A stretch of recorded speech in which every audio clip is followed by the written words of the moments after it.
नमस्कार मित्रांनो, सुस्वागतम. मुरंबा मालिकेच्या आजच्या भागामध्ये आता माही रूममध्ये अगदी पालथी पडून झोपलेली असते. तेव्हा आता इरावती तेथे येते. इरावती म्हणते की अगं काय काय अशी झोपलीस तू? अगं तुला 9वा महिना सुरू आहे, माहितीच आहे ना तुला. आणि जर रूममध्ये कोणी आले तर मग काय करायचं? जर तुला अशा अवस्थेत झोपलेलं बघितलं तर मग संशय येणार नाही का? त्यावर आता माही चिडते. माही म्हणते की अगं इरा, मी कुठे प्रेग्नेंट आहे? झोपून दे ना मला, एकतर खूप झोप लागलेली आहे. तेव्हा आता इरावती पुन्हा म्हणते, कोण येईल? येऊन तर येईल, सीमाच येईल. आणि सीमाला मी असं धमकावून ठेवलेलं आहे की ती कुणासमोर तोंडसुद्धा उघडणार नाही. तेव्हा आता इरावती देवाला हात जोडते. देवाला आता प्रार्थना आहे की अक्षय येण्या अगोदर लवकरच त्या रमाचं ऑर्डर ब्रेक होऊन दे, तिला हॉस्पिटलमध्ये नेऊन दे आणि एकदाचं काय आहे ते बाळ होऊन दे. तुला तर अक्षय मिळेल आणि मला शेवटी जे हवं आहे ते तर मिळेलच. त्यानंतर आता साईला मात्र आता रमा नक्की काहीतरी संकटात आहे याची चाहूल लागते. तो आता स्वतःला म्हणत असतो की मला माहिती आहे रमा, तुम्ही नक्की काहीतरी संकटात आहात, तुम्ही सुरक्षित नाही. आणि हे बघा, तुम्ही जरीही मला तुम्हाला मदत करण्याची शपथ घातली असेल पण तरीसुद्धा मी तिकडे गावाकडे नाही राहू शकत. तुम्ही जर इकडे संकटात असताल, मला खूप वाटतं की तुम्हाला भेटायला यावं, पण आता या वेळेला मी तुम्हाला भेटायला सुद्धा येऊ शकत नाही आणि तुमचा कॉल सुद्धा लागत नाही. म्हणून साईला खूप टेन्शन येते, रमाची काळजी लागते.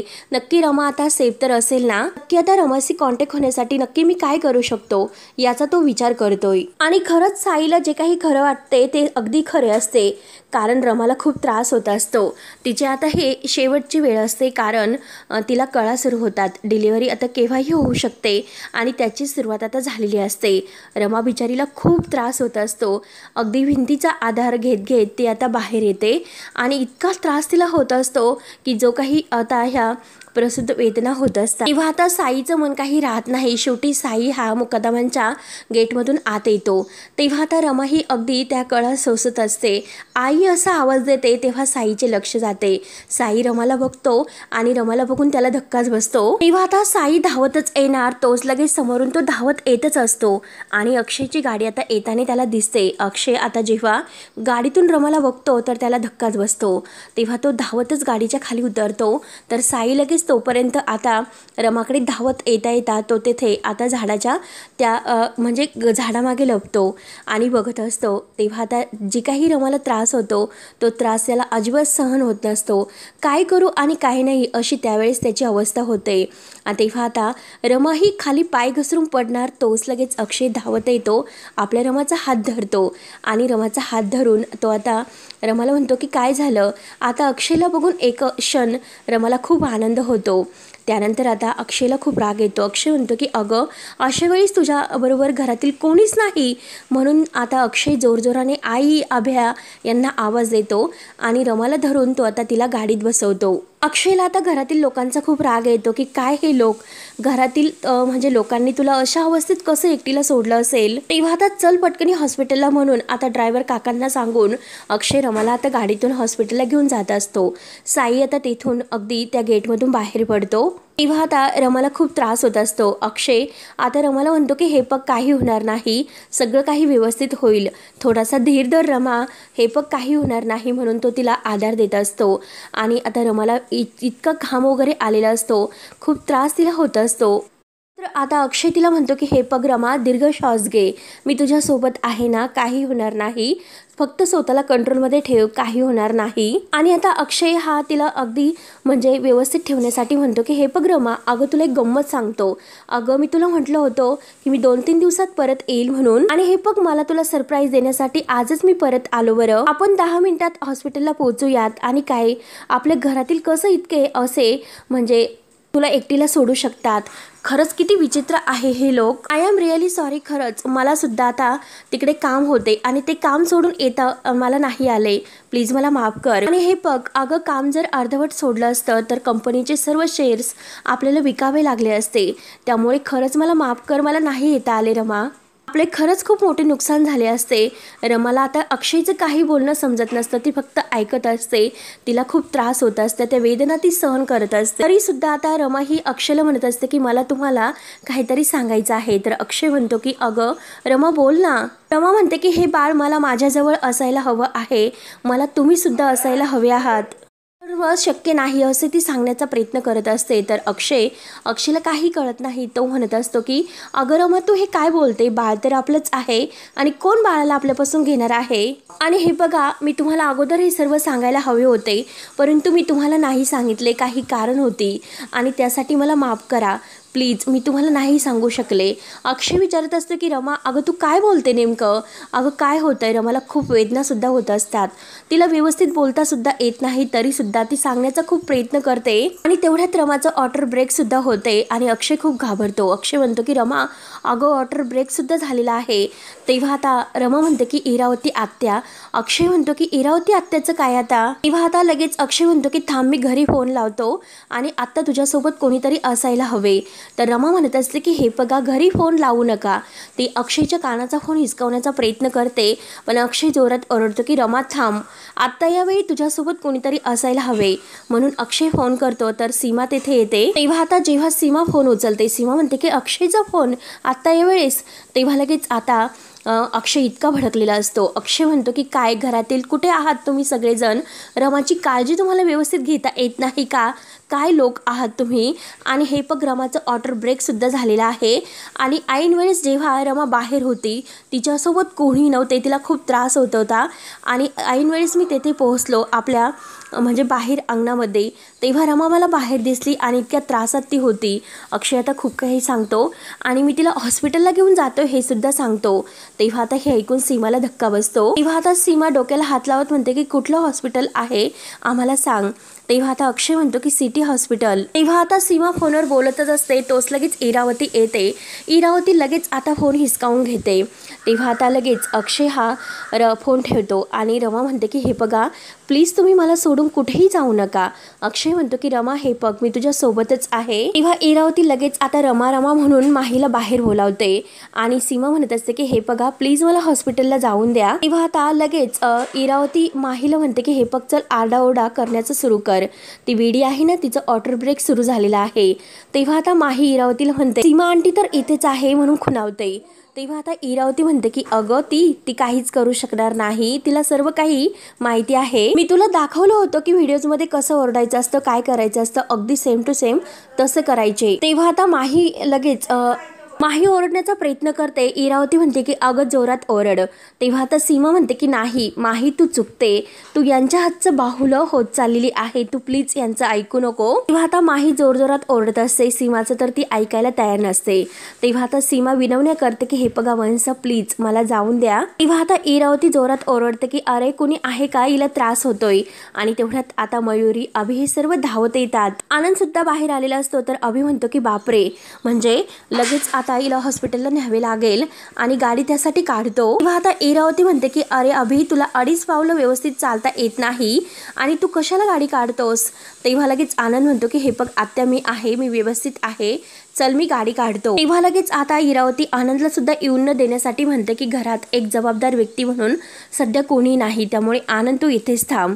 तर लगेच आता मयुरी म्हणते की आत्या मी येते. तेव्हा लगेच इरावती मुद्दाम तिला सुद्धा येऊन न देण्यासाठी म्हणते अगं वहिनीला किती त्रास होतोय, तिचा बीपी बहुतेक लो झाला असेल, तू तिला लिंबू पाणी वगैरे करून दे. तेव्हा आता लगेच सीमा म्हणते की हे बघा मला काही झालेले नाही, मी तुमच्या बरोबर येते. तर इरावती म्हणते की मी अक्षयला फोन करेल, अक्षय असेल आमच्या बरोबर. तेव्हा सीमा लगेच घाबरते. सीमा एकही शब्द आता बोलत नाही अक्षयच्या जीवासाठी. ती शांत बसते आणि इरावती माहीला घेऊन जाण्याचा प्रयत्न करत असते. त्यानंतर आता अक्षय हा सिटी हॉस्पिटलला रमाला घेऊन येऊन पोहोचतो आणि आता रमाला आतमध्ये नेत असतात. तरी सुद्धा रमा आता त्या बाकावर असते आणि अक्षयला म्हणत असते की मला तुम्हाला काहीतरी सांगायचं आहे. तेव्हा अक्षय म्हणतो की हे पण काही काळजी करू नको, काय सांगायचं आहे रमा तुला? तेव्हा आता रमाला अगदी त्या डिलिव्हरी रूममध्ये नेले जाते. अक्षय हात जायला निघतो तर डॉक्टर आता अक्षयला बाहेर थांबण्यासाठी सांगतात. त्यानंतर साई घरी येतो. साईचं काही मन कशात लागत नसते, त्याला सारखी आता रमाची काळजी लागते. तेव्हा तो विचार करतो की माझं मन खरंच इकडे लागत नाही, मी आत्ता हॉस्पिटलमध्ये जाऊ का? खरंच मला तिकडे जावंसं वाटतं. नक्कीच रमाला कोणीतरी त्रास देत असेल, इरावती आहे ना त्यांना त्रास देण्यासाठी तिकडे, त्यामुळे आता खरंच माझी त्यांना आत्ता यावेळेस गरज असेल, मी जातोय तिकडे, म्हणून तो जायला निघतो आणि परत विचार करतो की नाही, अक्षय भाऊजी सुद्धा तिकडेच असेल, त्यामुळे आता तिथे ते असताना मी कसं तिकडे जाणार बरं, त्यांचा नक्की काहीतरी गैरसमज होईल, त्यामुळे इकडंच आपण थांबूयात. तर अक्षय आता बाहेर बसलेला असतो हॉस्पिटलमध्ये आणि आता तो विचार करतो की खरंच माझ्या रमाला किती त्रास होतोय. त्याचे हातपाय अगदी थरथर कापत असतात. नेमकं रमाला काय सांगायचं असेल, तिला कसला त्रास होतोय, या सगळ्याचा तो आता विचार करत बसलेला असतो. नक्की काय झालं असेल, रमाला माझ्यामुळे तर काही त्रास तर नसेल ना, या सर्वाचा विचार करत असताना तो एऱ्या मारत असतो. त्याचा जीव काही चैन देत नसतो आणि तेवढे डॉक्टर बाहेर येतात. डॉक्टर विचारतात की काय झाले, घरी काही त्यांना ट्रेस वगैरे आहेस का, कारण ते इतक्या ट्रेसमध्ये आहेत. तेव्हा आता अक्षय म्हणतो की नाही, तसं काही त्यांना ट्रेस वगैरे नाही, म्हणजे काही ट्रेस नाही. आणि हे बघा, घरी तिच्या आजूबाजूला सगळेजण असतात, तिला कामाचा सुद्धा इतका ताण नाही, कसलाही ट्रेस नाही. म्हणजे हे बघा, तिला कसला ट्रेस असेल, हे बघा, कदाचित मी तिच्या बरोबर काही दिवस नव्हतो, मी परदेशात गेलो होतो कामानिमित्त आणि आज मी आलो आणि जेव्हा मी घरी पोहोचलो तेव्हा तिला घराच्या बाहेर पडताना बघितलं. एकटीच होती ती, तिच्यासोबत कोणी नव्हते, आजूबाजूला सुद्धा कोणी नव्हते. तिचा पाय घसरला आणि सुदैवाने मी तिकडे पोहोचलो, तिला धरले, तिला पडता पडता मी वाचवले आणि बिचारी पडले असते, तिला लागले असते, म्हणून कदाचित तिला या सर्व गोष्टीचा ट्रेस आला असेल बहुतेक, मला माहिती नाही. परंतु आजवर तिला काही ट्रेस येण्यासारखं असं काही नाही आणि नाही, काहीच नाही असे अक्षय आता स्पष्ट म्हणतो. परंतु डॉक्टर, तुम्ही असं का विचारलं, नक्की ती व्यवस्थित आहे ना आणि काही होणार तर नाही ना, ती आणि बाळ हे सगळेजण व्यवस्थित आहेत ना. आता डॉक्टर म्हणतात की नाही, म्हणजे हे बघा, स्पष्ट सांगायचं तर बाळाची जी काही पोझिशन आहे तर ती चेंज झालेली आहे आणि त्यांचं आता ब्लडिंग सुद्धा जास्त झालेलं आहे आणि इतक्या सगळ्या कॉम्प्लिकेशनमुळे त्या पुश करू शकत नाही, म्हणजे त्यांना इतका म्हणजे त्रास जास्त होतोय आणि त्यांचं जे काही कळा देण्याची ताकद असते ती कमी झालेली आहे, त्यामुळे ते व्यवस्थित काही पुश नाही करू शकत आणि इतकं ब्लिडिंग झाल्यामुळे आता हे ऑपरेशन करणं इतकं जास्त कॉम्प्लिकेटेड होऊ शकतं, कारण त्यांचं जास्त इंटरनल हे ब्लडिंग झालेलं आहे. पण आम्ही आमचे प्रयत्न करू शकतो.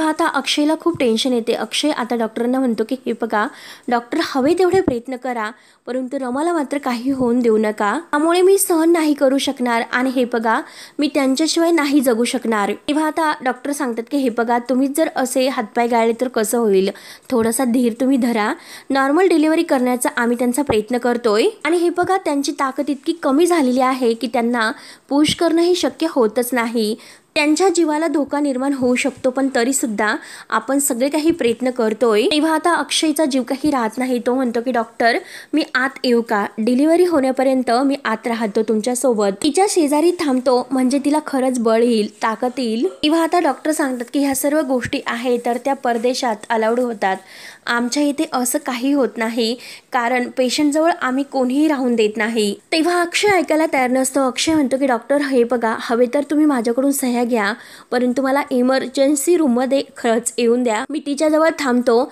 जर तिला व्यवस्थित मी धीर दिला तर तिला बहुतेक ताकद येऊ शकते, तिला माझा आधार मिळू शकतो, त्यामुळे प्लीज तुम्ही मला तिच्यासोबत राहून द्या. तेव्हा डॉक्टर म्हणतात की ठीक आहे, इमर्जन्सी वॉर्डमध्ये तुम्ही त्यांना भेटू शकतात, परंतु मी तुम्हाला आतमध्ये नाही येऊन देणार. त्यानंतर बिचारी सीमा ही रूममध्ये येते आणि माही आता तेथे म्हणजे लपून बसते.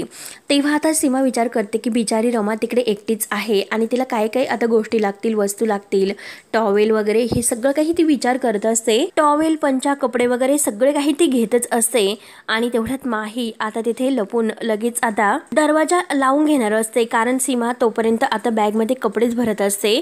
तर माही तिच्याकडे बघून आता मनात म्हणते की सीमा आंटी, आता मात्र खेळ हा सुरू झालेला आहे. तर आणि लगेच रूममधून बाहेर निघून मात्र आता ही माही दरवाजा लावून घेते.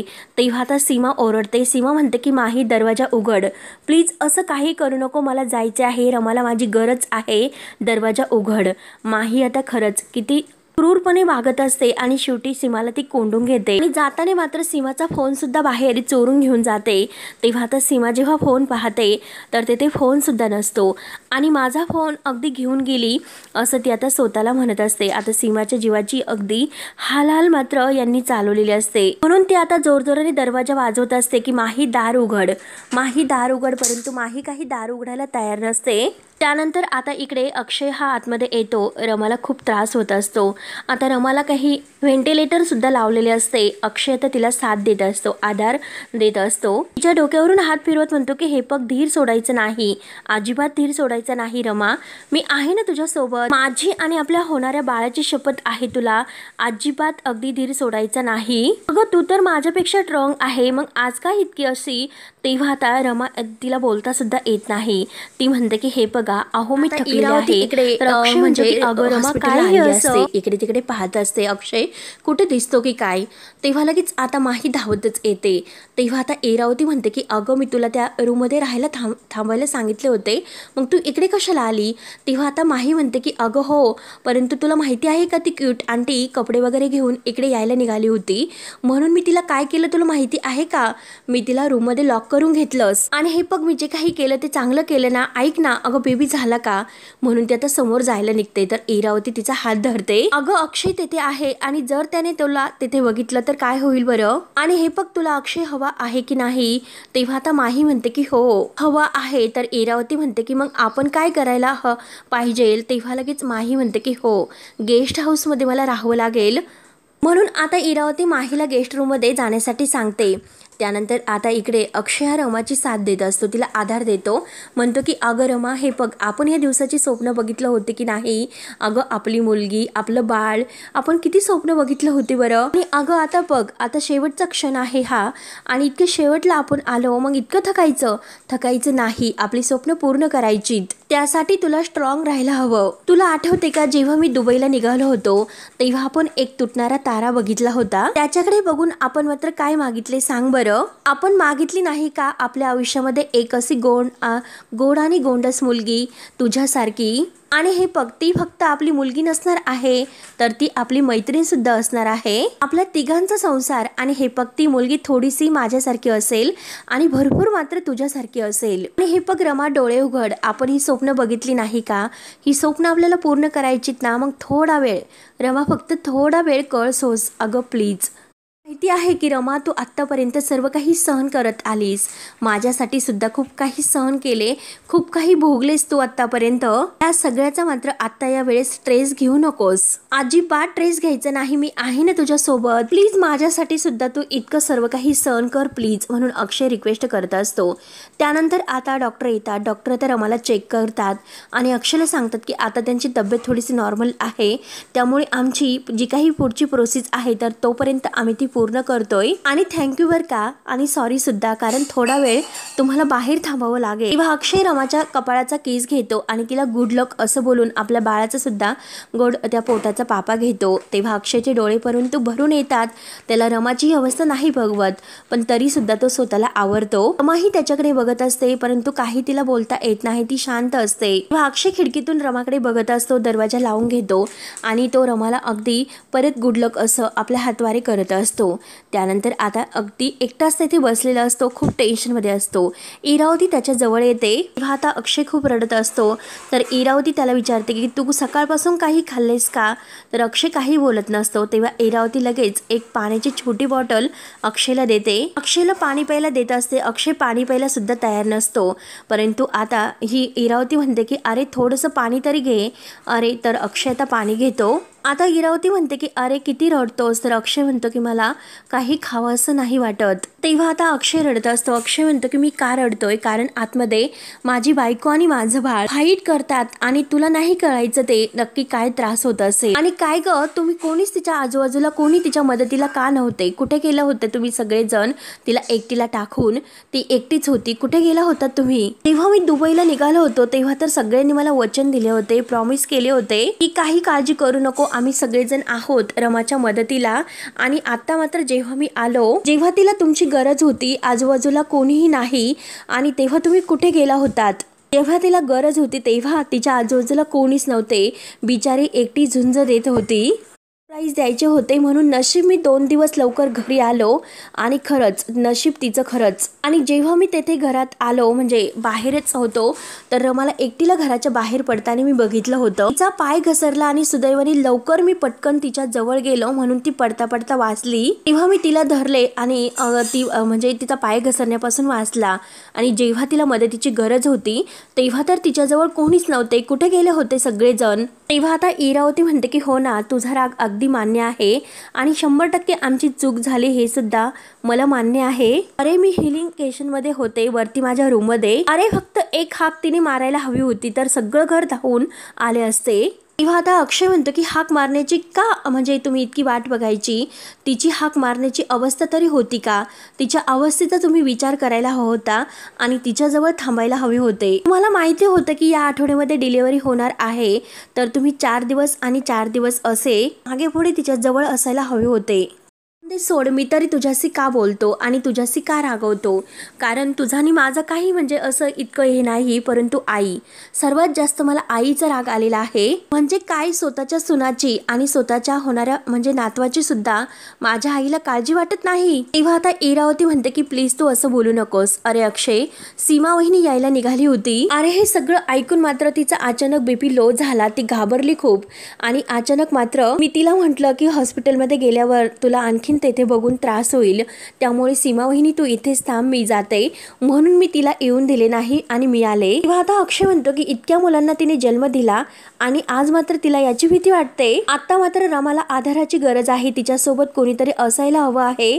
याबद्दल आईला काहीच कळत नाही का. तेव्हा आता अक्षय परत म्हणतो की जाऊन दे, मी तुला तरी काय इतकं सगळं सांगतोय, तुझा आणि आमचा काय संबंध आहे तरी. त्यावर आता इरावती म्हणते की अक्षय अरे तू काय बोलतोस, अरे माझा संबंध नाही असं कसं तू बोलू शकतो, अरे मी सुद्धा एक मुकादमच आहे ना. आणि हे पग जे काही झाले तर त्याला आम्ही जबाबदार आहोत. पण हे पग अरे अक्षय सगळं काही म्हणजे छान होणार आहे, तू शांत हो, काहीच असं वाईट होणार नाही, प्लीज तू शांत हो. आणि सारखं त्याला ती पाण्याची बॉटल देऊन अगदी पाणी प्यायला सांगत असते. रमा आणि तिचं बाळ अगदी व्यवस्थित असणार आहे, त्यामुळे तू थोडासा धीर धर.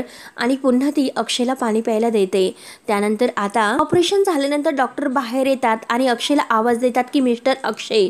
तेव्हा अक्षय धावत डॉक्टरांजवळ येतो आणि काय डॉक्टर असं विचारतो. तेव्हा डॉक्टर आता अक्षयकडे पाहत असतात आणि अक्षयकडे बघता बघता इरावतीकडे सुद्धा बघतात. तेव्हा अक्षयला खूप असा धक्का बसल्यासारखा होतो आणि अक्षय बघतच असतो.